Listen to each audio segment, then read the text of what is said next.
this for a second.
You may all be seated.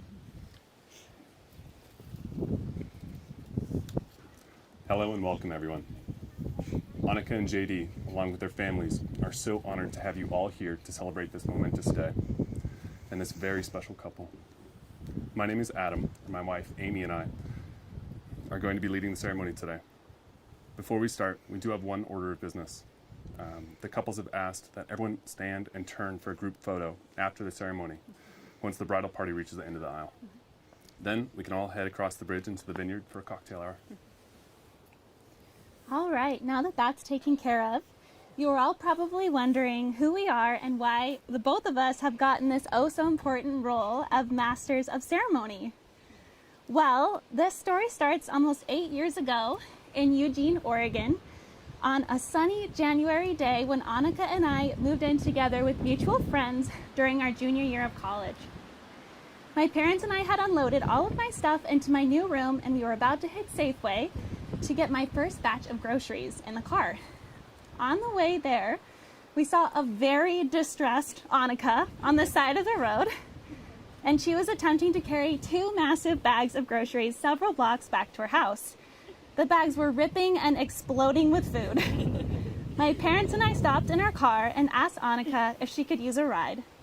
And relieved, she accepted, hopped in the car, and then told us that she had 2 more bags back at Safeway she needed to make the trip back for. She said she'd gotten way too excited about all of the fun groceries at Safeway and forgot to think about how she would get them all home until after she paid. My mom to this day recalls this car ride and throwing grocery bags. Annika had the biggest heart with lots of love to give. All right, let's fast forward a few years for our guy JD to enter the picture. Annika was living in Ashland, and she told us she had met someone, and that after only 2 months, she knew he was the one. She said he was a big wildlife biology nerd, and that he was heading to master's school the next year in Washington. Without hesitation, she shared that she was going with him, even though it was a random town in Washington that she'd never heard of before. So obviously we were immediately curious about this guy, and at the time we were living in Seattle, so we scheduled a trip together to go skiing that winter. We ended up at this random, I kid you not, Betty Boop themed Airbnb, complete with a moldy hot tub and just a microwave for cooking. But somehow we had the best time. JD's dad jokes were flowing, and we knew we had a sweetie on our hands. We did find it a little odd when he told us he was a herpetologist. We held it up before us like a trophy, only for it to immediately bite and pee all over him. Lucky for us, JD will never be able to live that down. Since then, we've been lucky to share many adventures with these two. We've been attacked by mosquitoes. We drank port bundled in sleeping bags on a mountaintop as the snow fell. We watched JD spot at least 100 species of wildlife, endured Annika's relentless competitive board game spirit, rung in at least 4 New Years together, and built a beautiful friendship along the way. When I got a job in London a couple of years ago, Adam and I weren't married yet, but I told work that my husband was coming with me. The visa paperwork was coming in 1 week, and so we needed to get married stat. We'd settled on a quick courthouse wedding, but Annika wouldn't have that. She dropped everything and got ordained herself. She married us in a park in Seattle on a Thursday.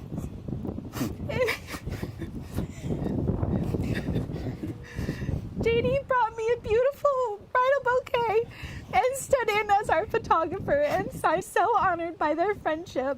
And so it's only fitting that we get to stand here today, happily returning the favor. After spending so much time with these two, we can't help but admire them for their commitment to one another through happy and hard seasons.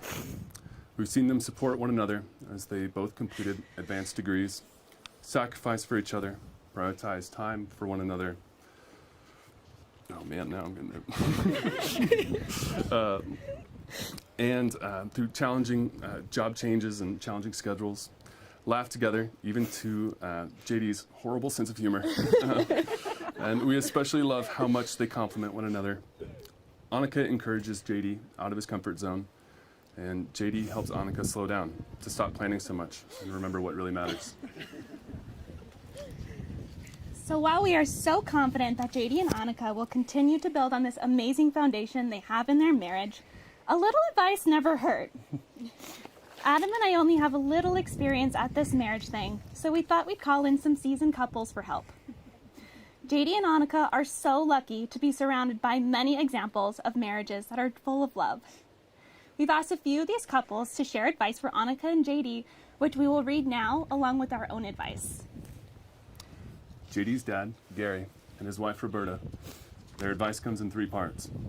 The first, make a promise to never tell a lie or to be less than honest, no matter how awkward or uncomfortable it may make either of you to honor it. 2, eat lots of moose and caribou meat. It makes you happy at each meal. 3, always root for them dogs.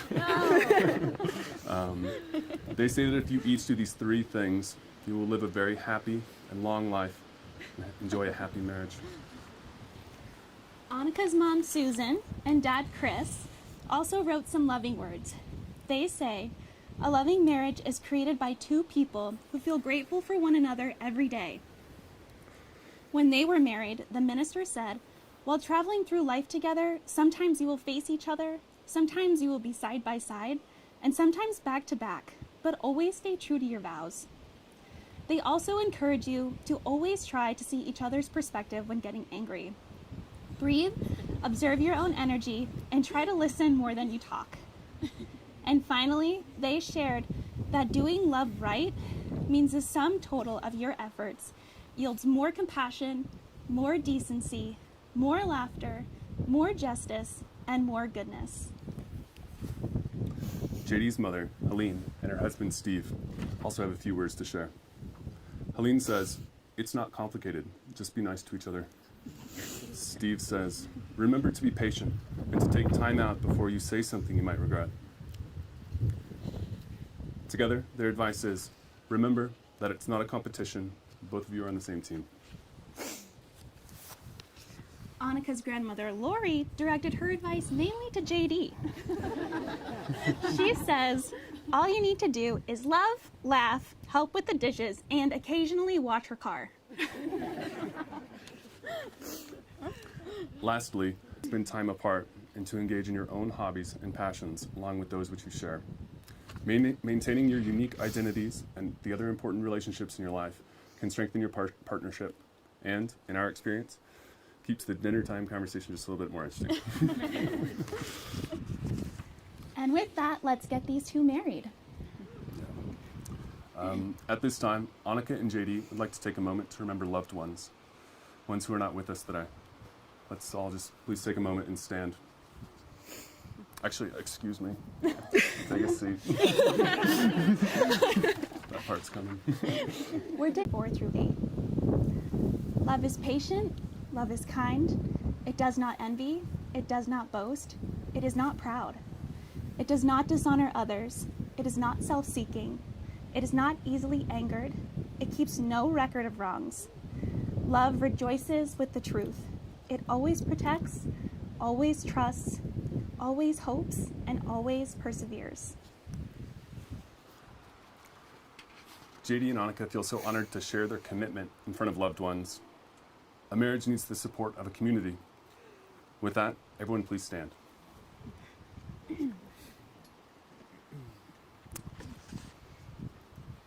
Do all of you promise to support this couple, offering your love, encouragement, guidance, and compassion? If so, please say we do. All right, you may now be seated. It's a quick one. Annika and JD will now share personal vows to each other.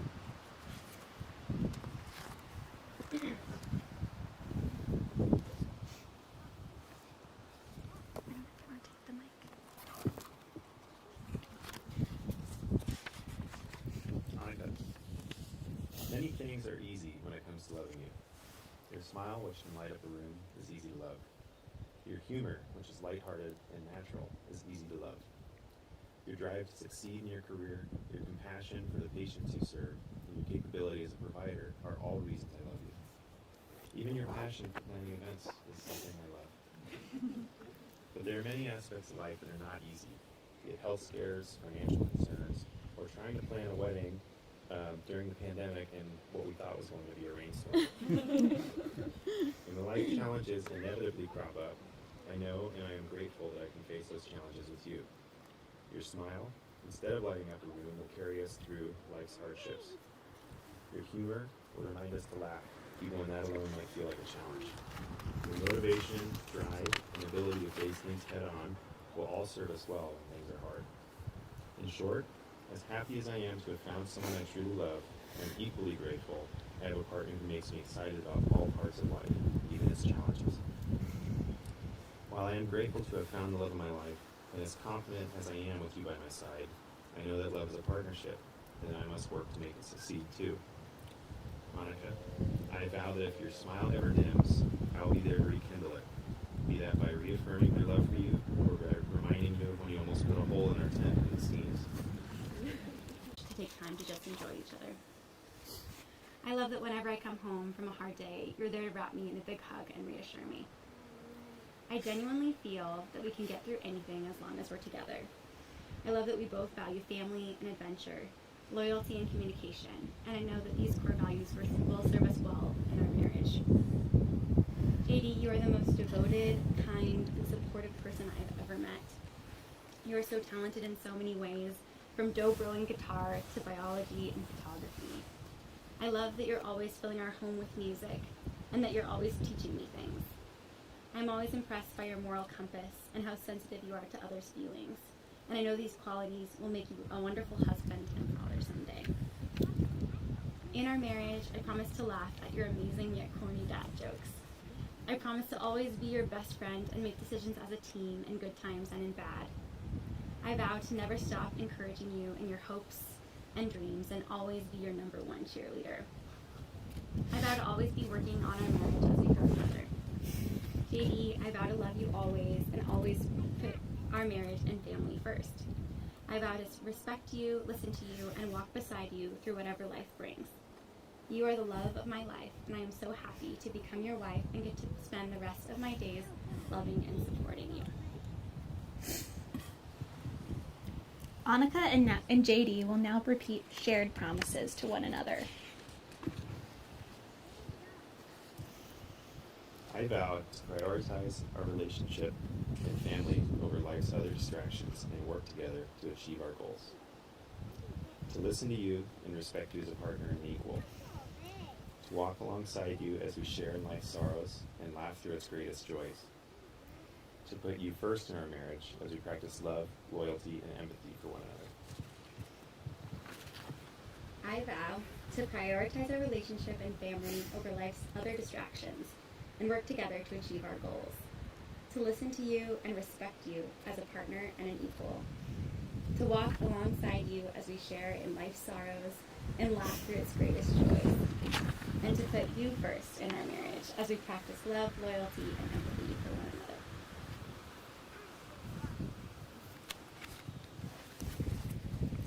JD, do you take Annika to be your wife from this day forward?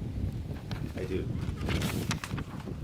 Annika, do you take JD to be your husband from this day forward? I do. May we have the rings, please? We will now complete the ring ceremony. JD, repeat after me. Annika, I give you this ring as a symbol of my love. Annika, I give you this ring as a symbol of my love. As it encircles your finger, may it remind you always of my enduring love. As it encircles your finger, may it remind you always of my enduring love. Annika, please repeat after me. JD, I give you this ring as a symbol of my love. JD, I give you this ring as a symbol of my love. As it encircles your finger, may it remind you always of my enduring love. As it encircles your finger, may it remind you always of my enduring love. I now pronounce you husband and wife. You may now smooch.